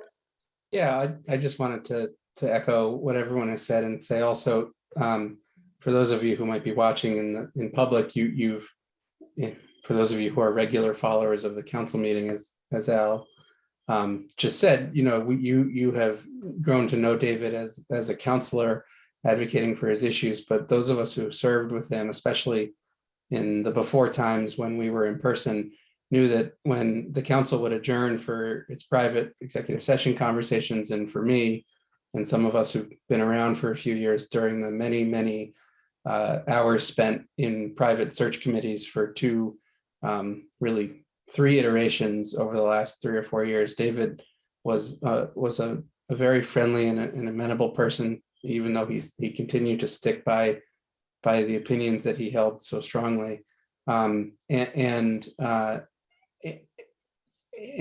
that David's respect for the process that the council goes through and the deliberative process was something that he held, I think, very strongly. And for all of the heated arguments and conversations that have happened in this council since I've been here for the last 6 years, and David was on the council for 4 of them, that David's respect for the mayor's decision in running a meeting and David's respect for the opinion of the council when it was reached was something that was rarely, if ever, challenged. And also that David really enjoyed when there were points of agreement between him and other members of the council with whom he often disagreed, especially on things that were issues that he was surprised to hear about. And I thoroughly enjoyed, in addition to my time spent advocating for the things that I care about here, the times when he and I came to agreement on things and we were both surprised by it. And so I will miss him significantly, and he has very big shoes to fill on the council in the next term. And so I wish his successor luck, and yeah, I will miss David quite a bit. Thank you. I will also add that David loved to argue. And he and I were very often on opposite sides, but he really enjoyed it. And unfortunately, he didn't take to teasing about his pleasure in the challenge very well, but he did enjoy advocating, and he did enjoy a bit of a spar with the Democrats, or the majority party, as he called us. Mr. Bruder, did I see your hand up? If you don't mind, Mayor, I just real quickly wanted to share a story. Before I was on town council, I've been here for only the one term, and I used to come and watch the hearings in public, or in person, I mean. And he would come up after and want to talk, just to talk the issues. He was very available. And then once I got elected, he was like, great, now we can continue these conversations in a different perspective. And one thing I always pulled from those discussions with David, even if we didn't agree on a topic or an issue, I could never doubt his genuine love of Mansfield. And I think that's why he was as passionate and did what he did while he was on the town council. And that was something I admired. Okay, is there anybody else who would like to add any comments? All right, I think it's time for us to vote on the resolution. Is there anybody who is opposed to this resolution? All right, I am going to rule that it has been adopted unanimously. We are missing both Mr. Osberger and Mr. Katchenberger tonight, and I am sure that both of them would have voted yes with the rest of us had they been here. All right, the resolution has been adopted. We will send a final copy to the family. And if there's any other way we can express or assist, express our sympathies or assist the family, we will be glad to do that. The next step, of course, is for the Republican Party to nominate a replacement. Mr. Freudman remains on the ballot and will probably be elected posthumously, but then they will have to, the Republican Party will have to suggest a replacement. I don't know whether they plan to leave the space vacant for the next couple of meetings. There are only, maybe one meeting before election, or whether we'll just get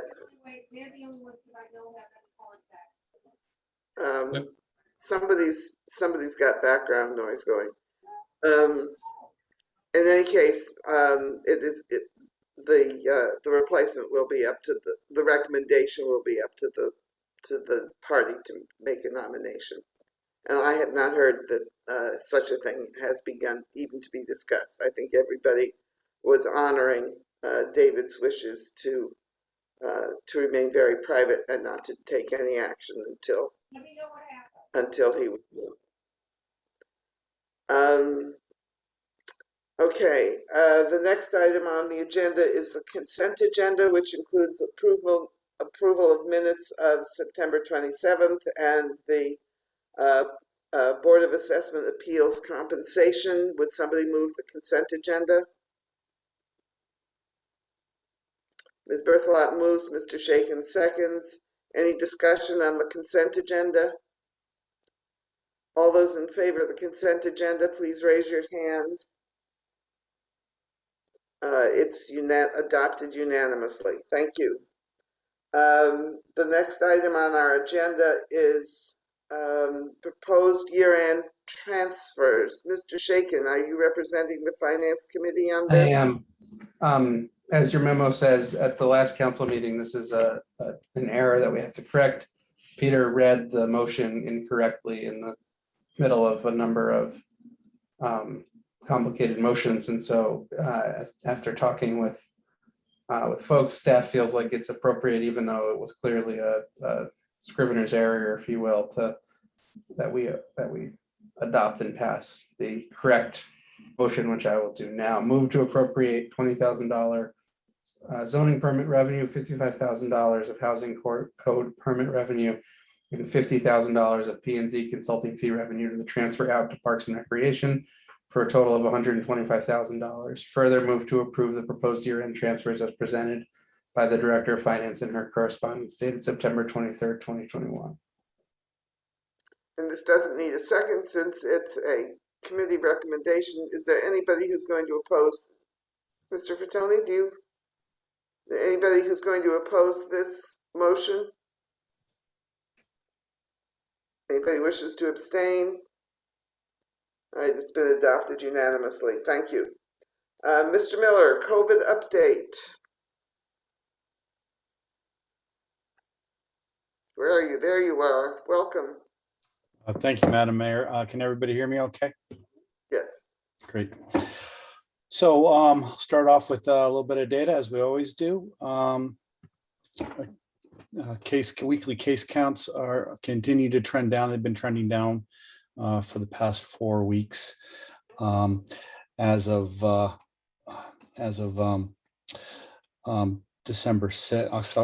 6th, for the prior 2-week period, Mansfield had a total of 16 cases. What's noteworthy about those 16 cases is none of them are UConn students. UConn's population on the strength of the vaccination percent coverage has been case-free for the past couple of weeks, as far as we can tell. I can tell you that the town of Mansfield was referenced a little while ago that the case count per 100,000 is less than 5. So you've fallen below the DPH's town response framework in terms of recommendations for particular COVID precautions within the community. That's balanced against the CDC's measure for risk of transmission in the community, which puts Tallinn County at 61 cases per 100,000. That falls under the substantial transmission risk category. I anticipate that at least so far, if things continue to trend down, that Tallinn County too will start getting to the point where hopefully it'll fall into what is considered the moderate transmission risk category. That's contrasted against both Windham County and New London County, which, as you know, are just east and south of us, which remain at a high at the high category risk level. I do want to mention a bit about contact tracing. My department continues to investigate every positive case of COVID-19 within the health district population. While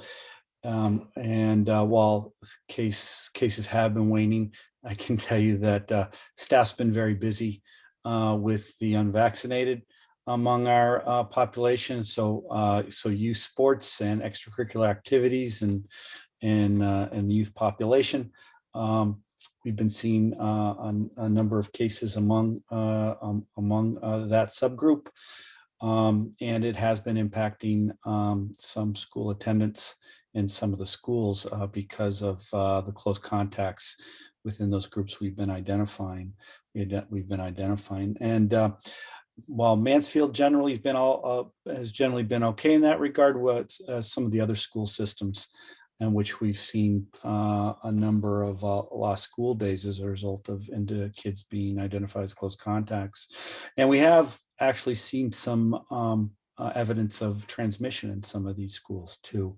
Not outbreaks per se, but kind of individual isolated cases, which is a bit more than we were seeing this time last year in that regard.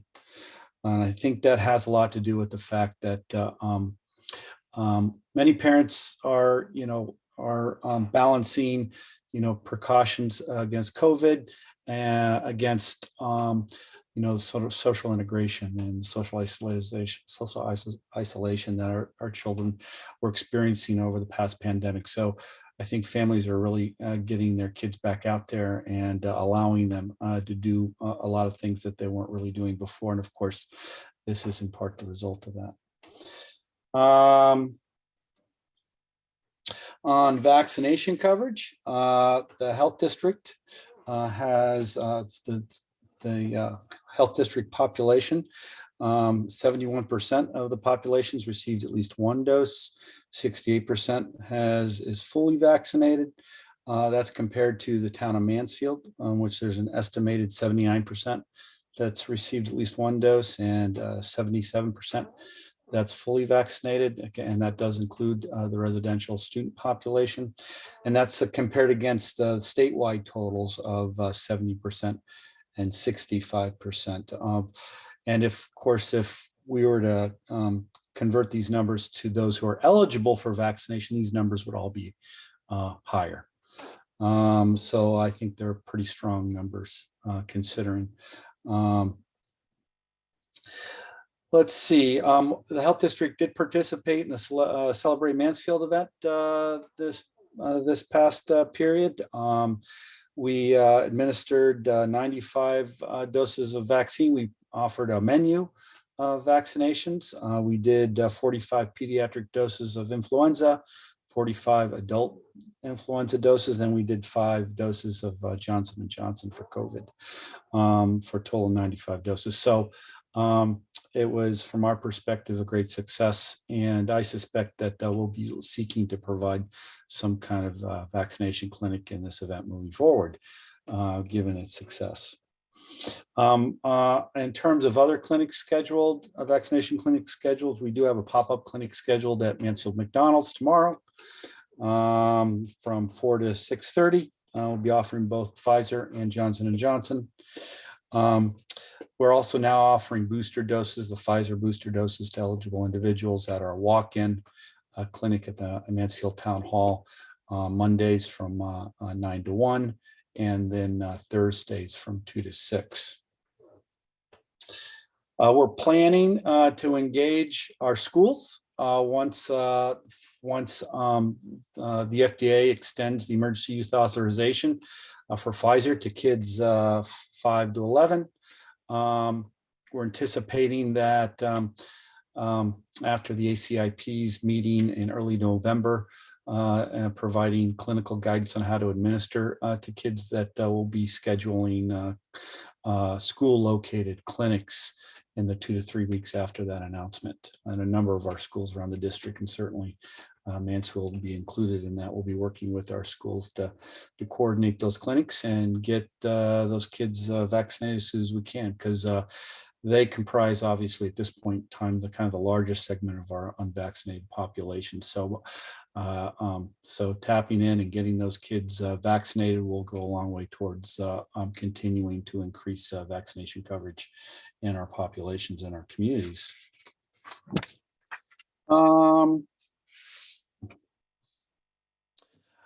Testing's been a bit of a concern in our communities. My office has received a number of complaints about testing access. In particular, our contact tracers who are working with parents whose kids have been identified as close contacts have found it challenging in some cases to access testing. For our part at the health district, we do have a relatively up-to-date listing of all the testing sites and resources available in the area. We try to update that as much as possible. Those sites and their circumstances do change pretty frequently, but we try to keep it updated. In addition to that, my office is working with the North Central District Health Department. Patrice Sulik, she's the health director for the town of Wyndham. We were both very concerned with the fact that Generations Family Health Center had significantly cut their testing services to the community by 85%. They were doing up over 350 tests a week. And now, as a result of staffing challenges and other resource issues, they cut it down to 60 appointments only a week for their patients, which put a big dent in the available testing in this area. So with that concern in mind, we penned an email request to the State Health Department to try to get additional testing to the area. Most notably, we specifically asked that the Willimantic site, which is currently operating 3 days a week, be allowed to operate 6 days a week, I think, because that would adequately offset, I think, the loss of capacity represented by Generations reduction. And the initial response from the state was, well, maybe, why don't you show us some data on the demand and the need? And so we did. We provided the information the Generations so graciously provided. We did have a conversation with Generations leadership about their issues and their challenges, and they supported our efforts to try to backfill the reduction in services. But to no avail, the latest communication from the State Health Department indicated that they're sticking with the status quo, at least for the near term, for available testing resources for this area. But we haven't given up. We'll continue to press and on that issue and to see if we can bring more testing resources to the area. And then finally, regarding the question of in-person meetings. Certainly the town council, there is no standing mandate, as everybody knows, regarding in-person meetings. Those executive orders expired some time ago. There's not even necessarily any specific guidance per se out there, recommending necessarily that the council or any other public entity hold virtual meetings. I do know that some councils are doing in our jurisdiction doing hybrid meetings and have been all along. The one thing that I would say is that the downward trending we're seeing now, I think it's important to continue to monitor that. I'm hoping that trend continues. I think it's also important to note that Mansfield does not, exist in a silo.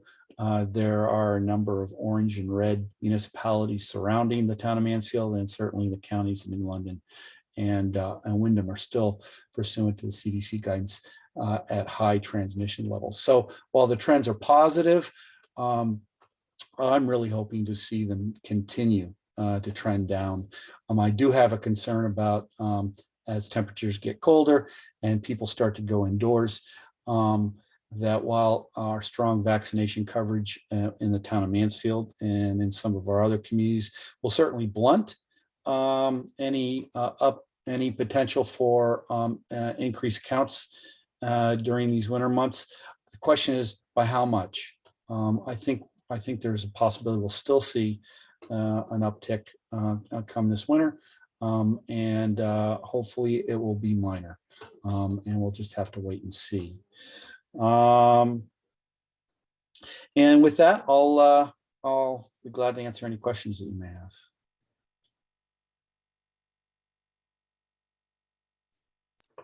Mr. Shaken, followed by Ms. Berthelot.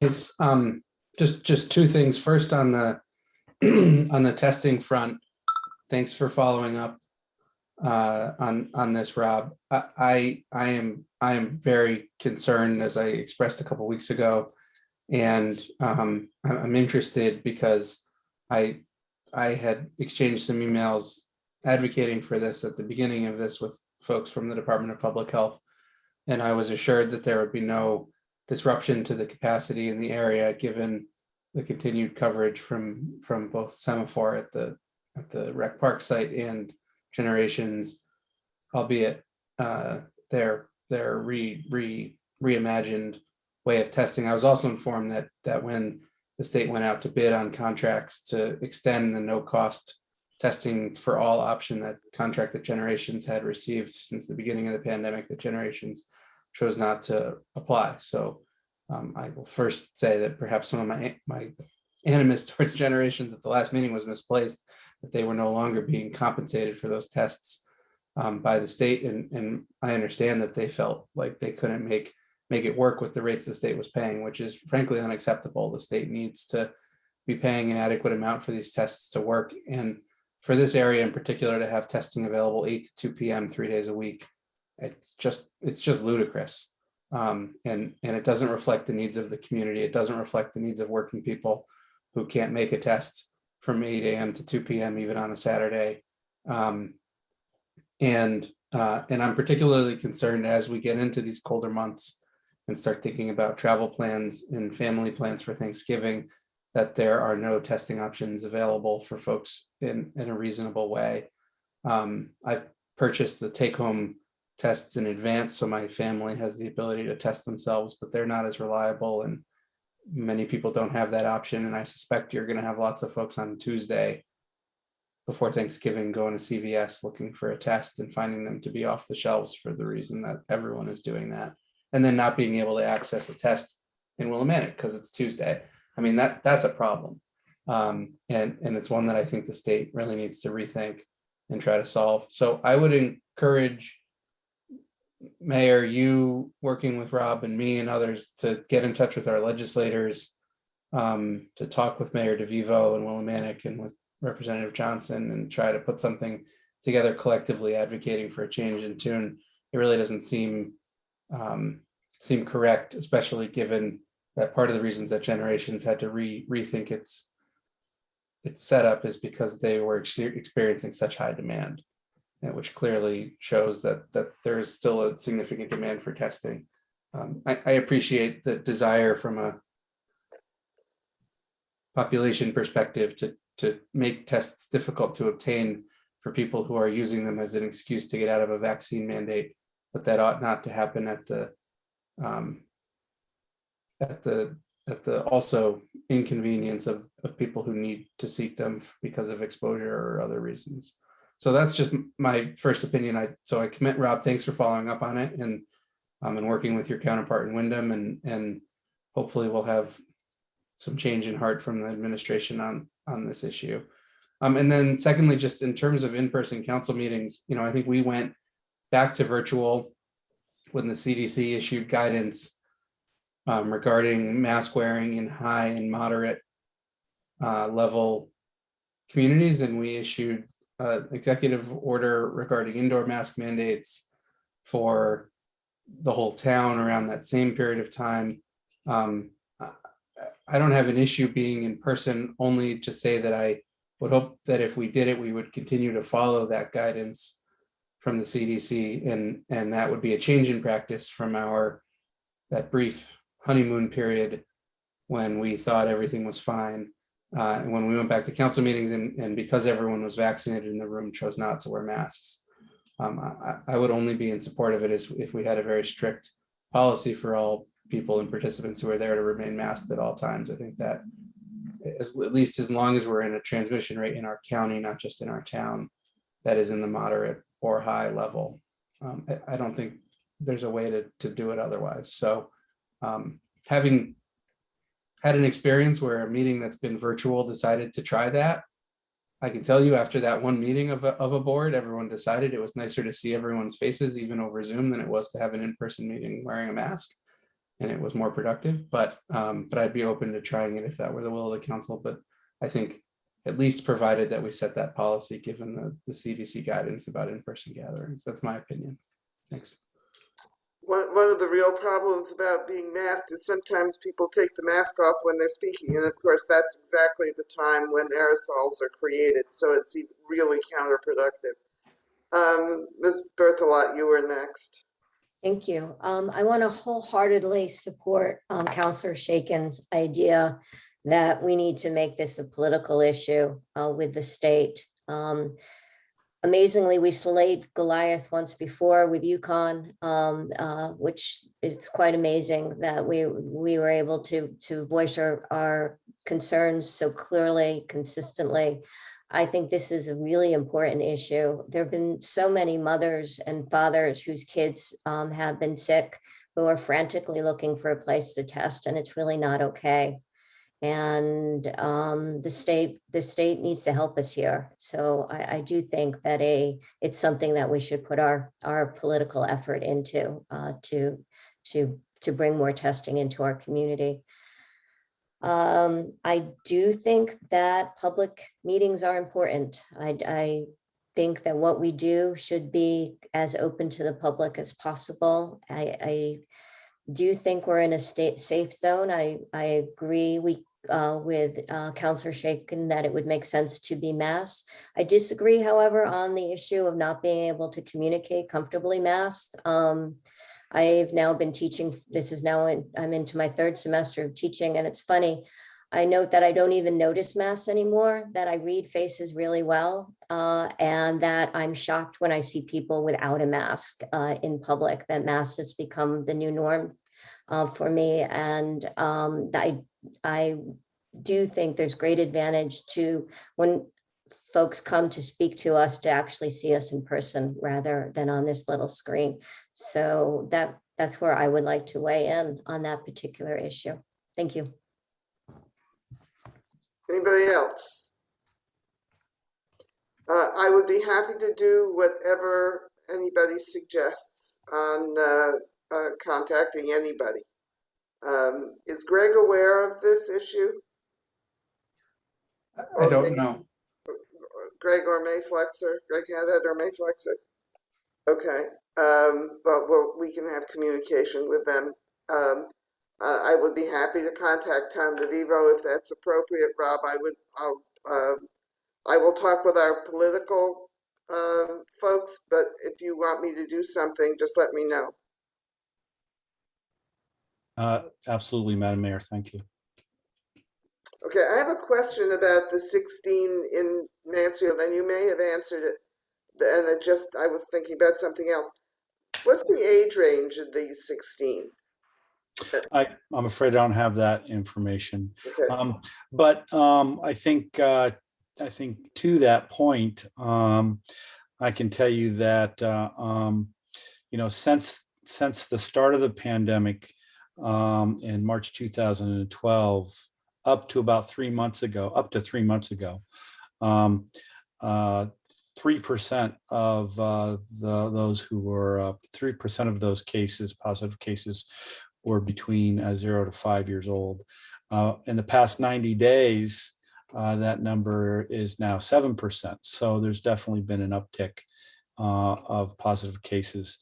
And then of course, similarly, from age 6 to 15, again, the first 14 months of the pandemic, it was 7% with 6 to 15 years of age, and in the past 3 months it's 9%. So there's an uptick in both those age ranges for positive cases in our communities. We're not seeing anything like the problems we had in nursing homes in the early onset days.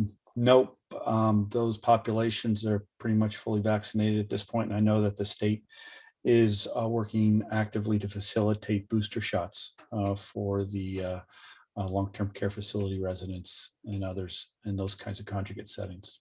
Okay. And of the 16, how many of them were unvaccinated? Do you know? Another good question, Madam Mayor.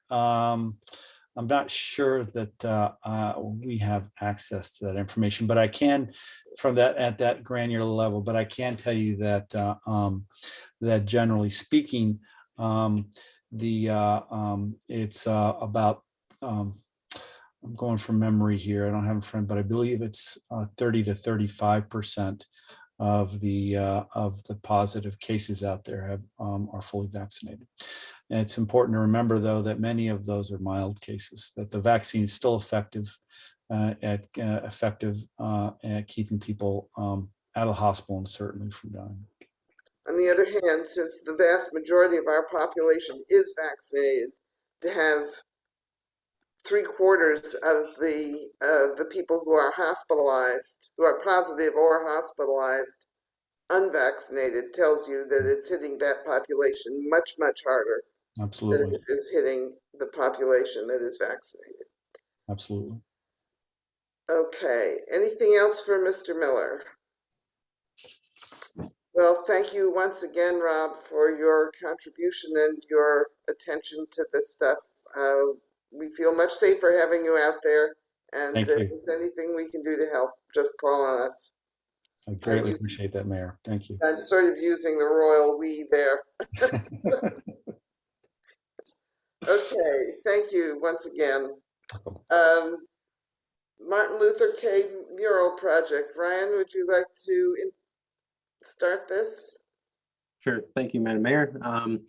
This project continues along from its humble beginnings and moving closer and closer to a targeted completion date. And Glenn Matoma, Chair of the Human Rights Commission, and also kind of one of the lead spearheaders of the working group that's been shepherding this project along, is with us tonight and can provide an overview for the council about where things stand and where we're going from here. So, Glenn. Sure. Thanks, Ryan. And thank you, Mayor and the rest of the town council for your support of this project. As you know, we've been working on this for about 4 or 5 months and have proceeded through, I think the last time you got an update, we had just finished the site selection of the community center, which continues to be proved to be a really excellent choice. There's a lot of enthusiasm and engagement. Since then, we've come through a number of steps that I'll share with you tonight, and then we're looking forward to completing the mural and unveiling it in the coming weeks. Starting at the beginning, after we selected the site, the next step was to select an artist, and that was done in partnership with Rise Up CT. Amita Roller is an artist based in Putnam. She's a Nigerian-born muralist who spent past several years actually out in Wisconsin running a nonprofit organization dedicated to public arts. And fortunately for us, relocated recently to Eastern Connecticut with a wealth of experience, not only in creating large-scale public artworks, but also in community-engaged arts creation. And so she proved to be a really terrific fit. And I know the mayor and Councilman Shaken got to meet her at the community paint day, and hopefully you left with the same impression that we did, that she's got a great vision and a great touch.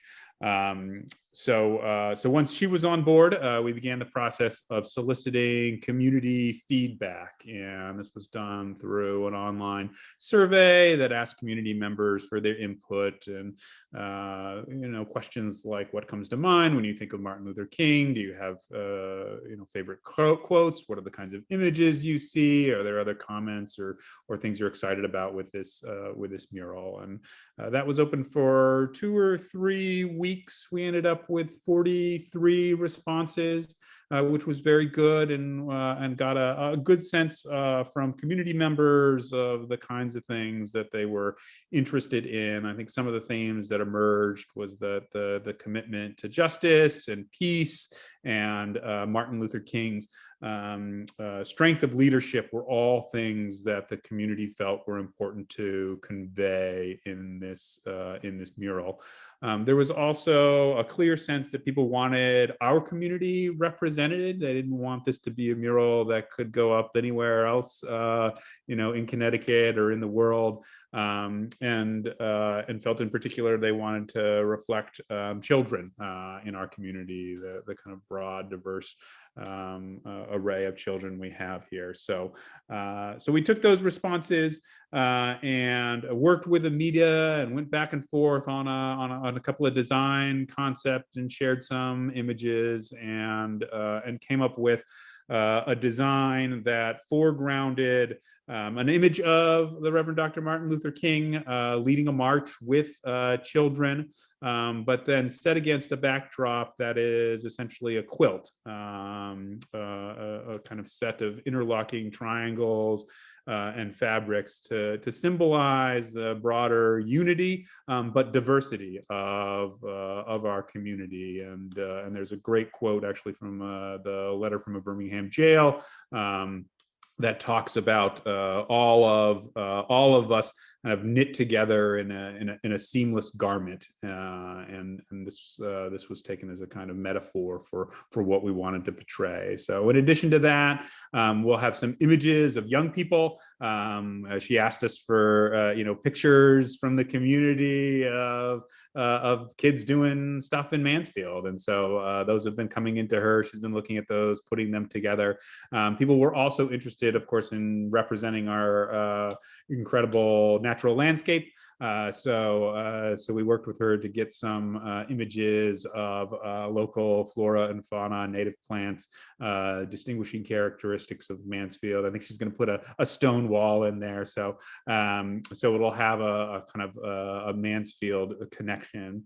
And then there'll be an opportunity for some words to go on as well. I think we're going to use the Birmingham letter quote, and then also allow people to etch their own words in different panels of the quilt itself. So I'll also note on fundraising. So in addition to the community feedback survey, we've also engaged in a crowdsourced funding campaign. You may recall that the total budget for the mural comes in at about $15,000 as a baseline, that a Sustainable CT, as part of this, agrees to match dollar for dollar every donation made by the community. And so we've been at that for about a month. We've raised almost $4,000, and with the town's generous contribution, which I know is also combined with contributions from Mansfield Public Schools and Region 19, that means we have about $1,000 to go in the next about 10 days. We have 49 contributors to that campaign, so that's a nice solid base of supporters, but we can always use more. So I know many of you have been promoting this in your own circles, and I'd ask you to continue to do that. I saw that Representative Haddad sent it out today to his mailing list as well, so we'd appreciate any support you could give around there. As both the mayor and the deputy mayor reported, we did have our first paint day on Monday, which was yesterday. It's been a long couple of days, and it was a beautiful day, quite successful. I think we had between 30 and 40 people turn out to contribute to that day, and mostly it was work on the background, so laying out those patches of the quilt, and I think, again, as was said earlier, a lot of progress was made, but there's a lot of work to be done. So we're hosting another paint day tomorrow up at UConn in the Student Union, and we've got a number of students signed up to dig in on that, and are looking forward to seeing the results from that. I think our hope is that after tomorrow, that Amita will have enough of a base to begin to finish up the other elements, and we'll begin to take a look. There's an off chance that we might organize another paint day, but I don't think that's going to necessarily be necessary.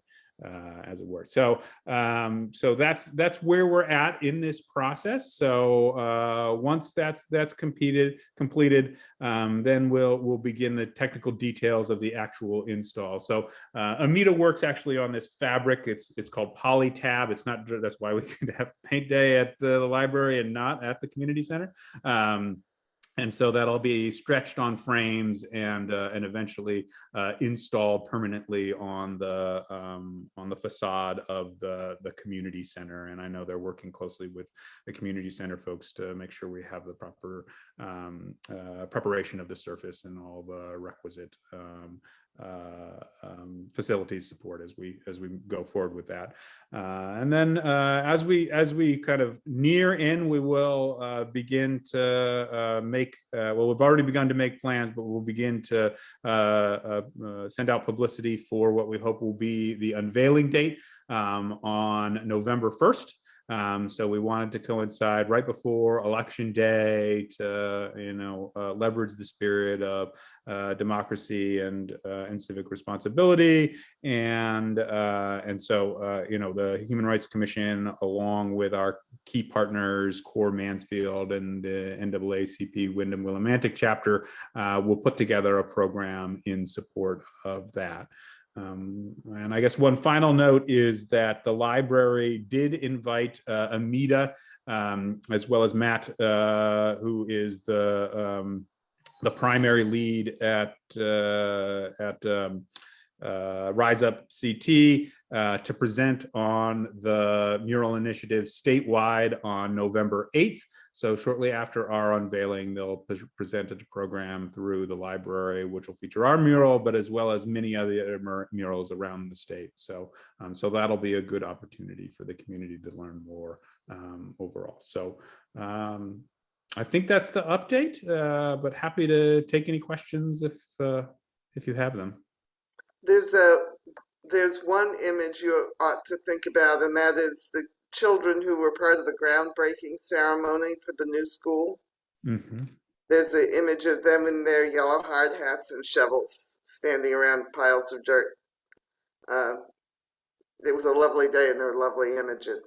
I don't know how concerned parents will be about having children's images made public, but we would definitely get permission before we use them if we were, but I suspect, if those were images taken by the town, then Margaret probably has them and hopefully also already has some contact information. So we could do that outreach, but that's a great suggestion. Thank you.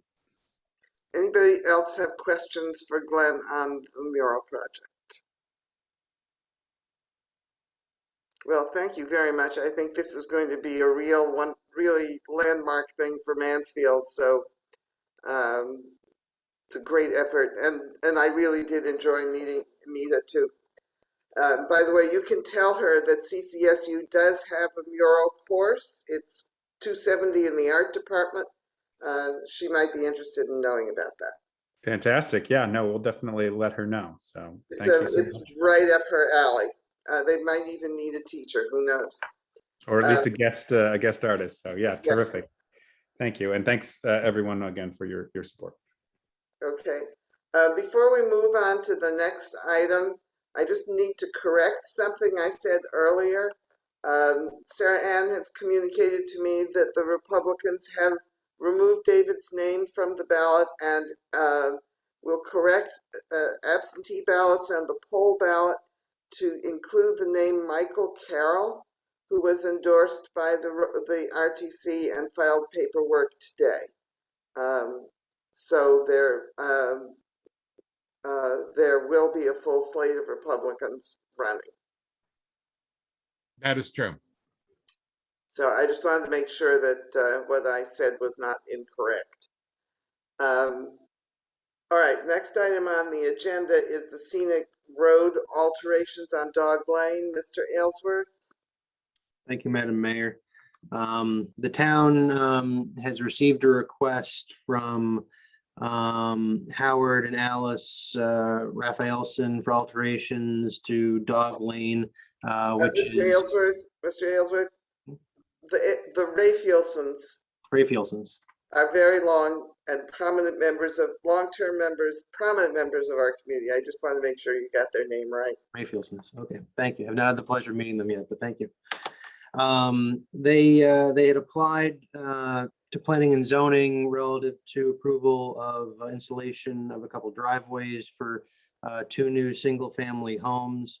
The alterations are going to include removal of some healthy trees and stone wall remnants, which together constitute or meet the definition of an alteration, a substantive alteration to a scenic road. And as you all know, under the law, any alterations to a designated scenic road would require approval by the town council.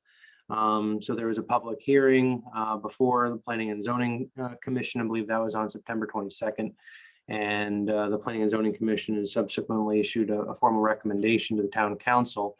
But I'll turn it over to Ms. Painter, our Director of Planning and Development, for some additional details on this request.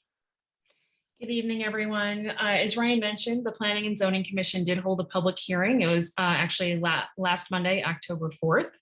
That is one of the requirements of the ordinance, is that the commission hold a public hearing on any proposed alterations. We did send a notice out to all abutters within 500 feet.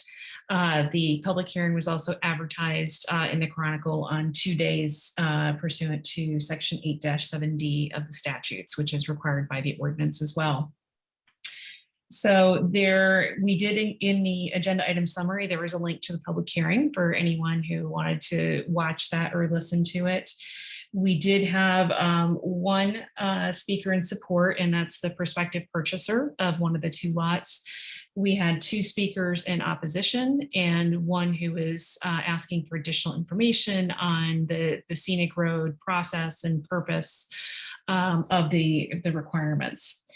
After the public hearing closed, the commission discussed the request and ended up sending forward a recommendation to communicate to the town council that the Planning and Zoning Commission has no objection to the removal of trees along Dog Lane and alterations to the stone wall remnants as requested by Howard and Alice Rapielson in association with the construction of driveways for 2 single-family dwellings.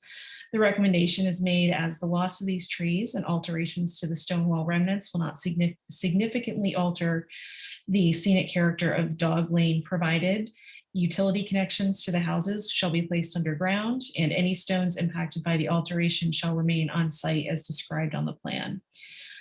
So if you were to approve these alterations, the trees would be posted by the tree warden prior to removal, and if no objections were received, or if objections were received, he would have to hold a public hearing on the removal of the trees. So at this point, the decision is yours. I will say the commission did consider what might be alternatives. You will see 2 memos in your packet, one from myself, one from Assistant Town Engineer Derek Delay, noting that on Lot 2, which is the U-shaped lot, there was no option for the driveway location due to site distance requirements. So that driveway has to be located in that spot in order to have safe visibility and entering and exiting. The other driveway, Mr. Delay did find a couple of alternative locations. He deferred to the commission as to whether or not one of those would be better. His report did note that depending on which way you shifted the driveway, you might lose additional vegetation, be closer to wetlands, need a sightline easement. So ultimately, again, they did determine that the 2 driveway cuts as proposed, along with the removal of what we're calling stone wall remnants, would not be a significant alteration to the road. Mr. Shaken? I just have a question for you, Linda, and then I'm happy to make a motion if others don't have questions. I'm just curious broadly, if you know offhand, how many new single-family homes have been constructed in Mansfield since the economic collapse in late 2008? I do not know. I don't know offhand. I can tell you that we're actually seeing a little bit of a spike in new single family homes over the last year or so. I think we have, including the one house here on Dog Lane, we have 2 other permits that we're reviewing right now. So we have 3 permits currently. I think I started in 2011, and I want to say that we maybe did 2 houses a year for many years in terms of new single family construction. But we have a couple that are, I believe, under construction right now, as well as permits that are underway. So we're starting to see a little uptick. Definitely not the highs of the 2005, 2006, where we were seeing about 50 houses a year. I was going to say after 2008, it really dropped. And my recollection was you could count the number of houses on one hand in each of those years. Mr. Shaken, does anybody else have questions for Ms. Painter? Mr. Shaken? The motion. Yeah, let me I'm happy to make the motion. Hang on a sec, let me. Page 46. Yeah, I know the scale got messed up as I scrolled to the plans. I'd like to move effective today to authorize Howard and Alice Rafelson to remove trees as flagged and relocate stones associated with stone wall remnants to install driveway cuts on assessor's parcel 13.41.23 and 13.41.23-2 pursuant to the site plan dated March 16th, 2016 for lot 1 and the site plan dated August 28th, 2021 for lot 2. This action is taken based on the finding that the loss of these trees will not significantly impact the scenic character of the road and is subject to the following conditions. 1, utility connections to the houses shall be placed underground, and 2, any stones impacted by the alteration shall remain on site as described in the plan. Is there a second to this motion? Mr. Bruder seconds. Further discussion, Mr. Shaken? Just briefly, 2 things. 1, these are the 2 parcels for the public. If you aren't paging through our packet, these are the 2 parcels essentially on the southern corner of Dog Lane, be right before the intersection with Bundy Lane. They are wooded. They are directly next to and across the street from other single-family dwellings at the end or beginning of a neighborhood full of single-family dwellings. Houses in these 2 lots would look entirely and completely in keeping with the remainder of the neighborhood. In fact, the house directly next to that lot recently underwent a very significant renovation and expansion and looks like a brand new house. So that's my specific reasoning for supporting this particular application. More broadly, though, to my question to Linda just now, we are in a real estate boom for folks who haven't figured that out, and we need to be open as a community to people who wish to come here, and that includes people who want to build themselves houses in neighborhoods that are full of houses, and for folks who want to build themselves streets in around neighborhoods that are full of houses as well. This is an opportunity for the town, and it's something that we need to consider as part of our commitment as a community to being open and welcoming for new folks. That includes people who want to live in apartments, people who want to live in single family houses that they hire builders to build, and everything in between. So I'm hopeful that the Planning and Zoning Commission has kept that in mind and will keep that in mind as they consider future applications. And I hope that it can lead us to a place unlike Mansfield was in the late 90s and early 2000s, when there was a very long-standing moratorium on new construction, and put us in a better position for the future. Just anecdotally, I know several people who are looking to move to Connecticut, not to Mansfield, but back to Connecticut, who have found it very difficult and challenging to find properties that meet their desires in the town of Mansfield because of the age of our housing stock. And so I will be supportive of anytime new construction permits come before the council, because I think it's important to our development as a community. Anybody else wish to speak to this motion? I will make a couple of comments. I agree with Mr. Shaken. However, I also have a real interest in protecting scenic roads. And I've looked at the reports on the trees and the adjustments that have to be made in this area. The stone wall is really a remnant of a stone wall, and moving a few rocks in a few directions is not going to really change the scenic nature of the area. Also, the trees to be removed don't look particularly important. One of them is an ash tree, which is likely to be dead within a year or so in any case. So I don't think that the removal of trees and rocks as proposed is going to have a really significant impact on the scenic nature of that road. I would be very careful about a number of things that would change a scenic road, because those are also characteristic of our community and they make an important contribution to our quality of life. So if anybody else have anything to say?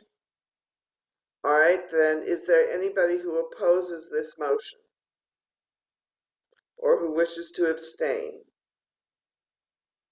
Then it's been adopted unanimously. Thank you, everybody.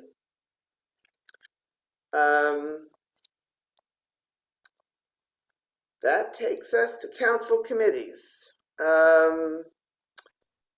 Shaken, is there anything to report from finance? No, I think the reason for Peter's absence is our meeting's special Tuesday occurrence this week. And so the finance committee did not hold its regularly scheduled meeting this evening. I believe we had all settled on meeting next Monday evening on the 18th, but I don't think that meeting's been officially noticed yet. But I should say we plan to meet Monday the 18th for our October business. Ms. Berthelot, personnel? We have not met since the last time the town council met. Mr. Bruder, Committee on Committees and Housing Authority, or ad hoc on housing. Ad hoc on housing is meeting tomorrow, and the committee on committees is meeting on Thursday. Would you say something about the housing forum that you guys are sponsoring? Oh, certainly. So we're not sponsoring, but I was invited to discuss what Mansfield has done in that housing forum 2.0. It'll be held virtually. It'll also have, I think, a representative from the town of Hampton, which is also in a similar stage of implementing the housing trust and the housing plan. And they'll also have some experts to discuss other components of, for communities that wish to get to where we're at or further.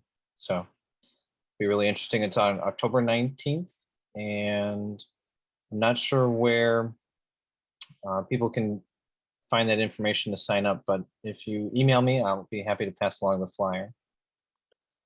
I believe it was in my mailbox, in my email box, so maybe everybody else got it. I don't know.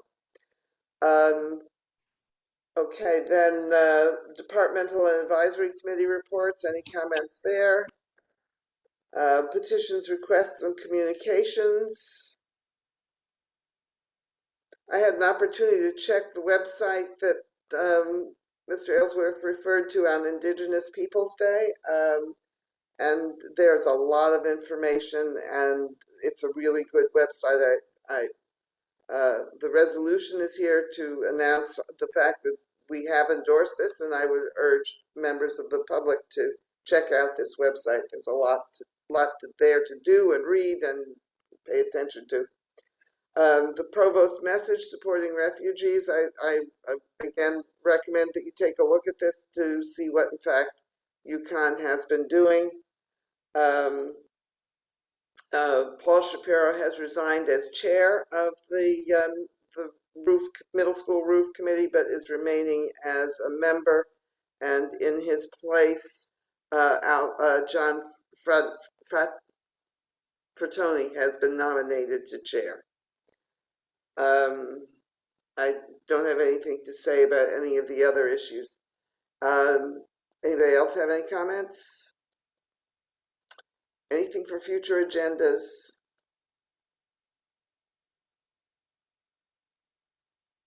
Is there a motion to adjourn? Mr. Bruder moves, Mr. Shaken seconds. Is there anybody who objects to adjourning? Mr. Deneen, we have kept you all evening. I wondered if there was any particular reason you needed to be here before we have the vote to adjourn. Is there anything you need to tell us? No, it was just if any questions came up on that scenic road process, I was here for that. So. Okay, well, thankfully not. And there was also a time when we thought the Verizon communications equipment lease agreement was going to be ready for tonight's meeting, but that also got tabled. So. Okay, well then, if anybody objects, if nobody objects to adjourning, the meeting is adjourned. Thank you and good night. Good night all.